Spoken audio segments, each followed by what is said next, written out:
नमस्कार दोस्तों, स्वागत है आप सबका एक नई वीडियो में।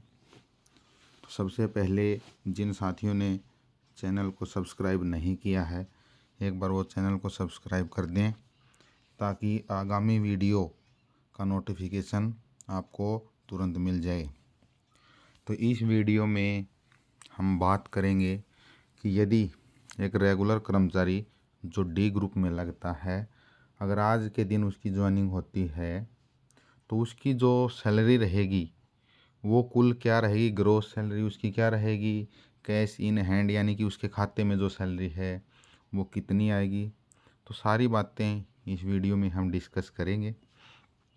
तो उसके लिए सबसे पहले हमें पता होना चाहिए कि फ़िलहाल 1 जनवरी से 8वां वेतन आयोग जो है सरकार ने कहा है कि लागू हो जाएगा। तो अभी तो उसकी जो सिफारिशें वो चल रही हैं वो लागू होगा, उसके बाद ही उसका जो बेनिफिट हमें मिलेगा। लेकिन जो अब हम सैलरी बताएंगे इस वीडियो में, वो जो 7वां वेतन आयोग चल रहा है उसके अनुसार आपकी जो सैलरी होगी वो क्या होगी, उसके बारे में हम बात करेंगे। तो 2016 में जो 7वां वेतन आयोग लगाया गया था उसमें जो पे मैट्रिक्स दी गई थी, उस पे मैट्रिक्स के अनुसार जो डी ग्रुप का जो ग्रेड पे होगा वो 1650, यानी कि 1650 ग्रेड पे के अनुसार यदि हम देखेंगे तो जो बेसिक सैलरी की जो शुरुआत होगी वो हो जाएगी 16,900। इसी तरह से यदि अन्य ग्रुप की हम बात करें, जैसे डी ग्रुप के अलावा सी ग्रुप, जैसे कि क्लरिकल, यानी कि यदि एक क्लर्क जो है आज के दिन यदि ज्वाइनिंग लेता है तो उसकी जो सैलरी होगी वो होती है 2000 ग्रेड पे, यानी कि इसके अकॉर्डिंग जो उसकी बेसिक की शुरुआत होगी वो हो जाएगी 21,700। इसी तरह से अलग अलग पोस्ट के अनुसार सबकी अलग अलग बेसिक सैलरी होती है। लेकिन हम इस वीडियो में सिर्फ बात करेंगे ग्रुप डी की, यानी ग्रुप डी की जो सैलरी रहेगी वो क्या रहेगी। तो उसके अनुसार जो शुरुआती जो बेसिक रहेगा वो रहेगा 16,900 रुपये। तो अब जो 16,900 रुपये है, सारी जो सैलरी है वो इसी पे डिपेंड करेगी, क्योंकि अब जो HRA लगना है यानी कि हाउस रेंट अलाउंस है, या DA डियरनेस अलाउंस यानी कि महंगाई भत्ता जो है वो सारा इसी के ऊपर लगेगा। तो आज के दिन फ़िलहाल जो सरकार डियरनेस अलाउंस यानी कि DA यानी कि महंगाई भत्ता जो दे रही है वो हमें दे रही है, कितना दे रही है, 58%। कितना है, 58%, यानी कि जो 16,900 है उसका 58% हमें सैलरी में जुड़ के मिलेगा। तो हम 16,900 का जो है 58% निकालेंगे तो वो हो जाएगा करीबन करीबन 9,802, यानी कि 16,900 में 9,802 और प्लस हो जाएंगे। इसके अलावा सरकार ने HRA की जो है अलग अलग दर है वो निर्धारित की हैं अलग अलग सिटी के अकॉर्डिंग, जिसकी टेबल मैं आपको दिखाता हूँ, ध्यान से देखिए। ये देखिए जो श्रेणी है हमें दी गई है एक्स, यानी कि जिस शहर की आबादी 50 लाख या इससे अधिक है तो उसमें जो HRA मिलेगा वो मिलेगा 24%। यानी कि यदि 50 लाख या इससे अधिक यानी कि एक्स श्रेणी में यदि वो आता है तो उसके लिए HRA रहेगा कितना, 24%, या कम से कम रहेगा 5400 रुपये।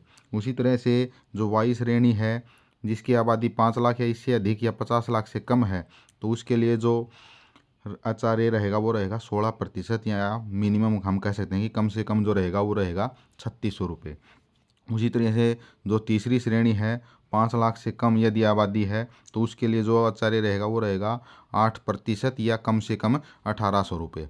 जैसे कि हम देख सकते हैं जो डी ग्रुप है, डी ग्रुप के लिए जो HRA रहेगा वो 8% मोस्टली, यानी कि 90% जो सिटीज़ हैं उनकी आबादी 5 लाख से कम है तो उसमें जो कीमत रहेगी वो 8% रहेगी। तो 8% के अकॉर्डिंग जो सैलरी स्लिप बनेगी कर्मचारी की वो अब हम देखेंगे कि क्या रहेगी क्या नहीं रहेगी। ये देखिए इस तरह से है जो सैलरी स्लिप हमें दिखाई देगी।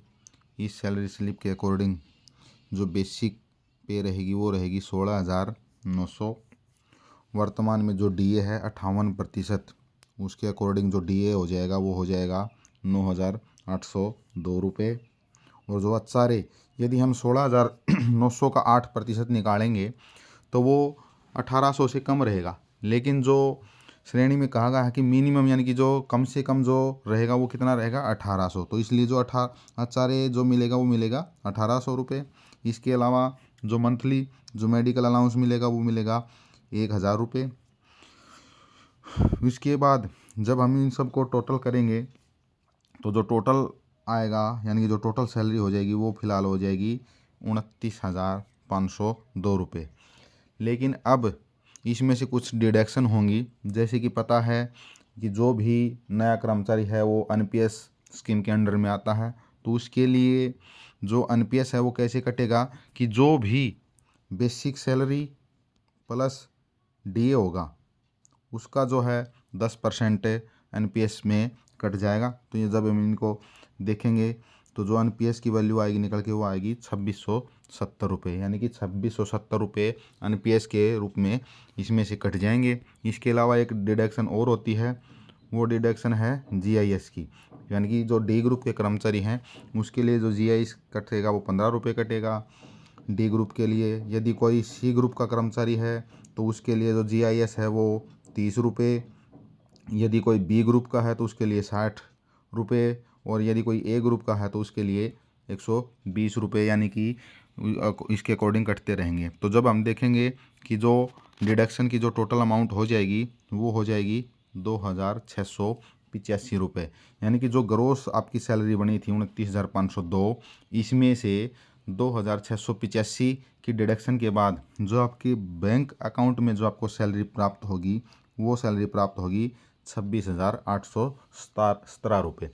ये जो बात बताई गई है यह जो ग्रुप D का यदि कोई रेगुलर कर्मचारी है तो उसके लिए जो स्ट्रक्चर रहेगा सैलरी का ये उसके बारे में बताया गया है।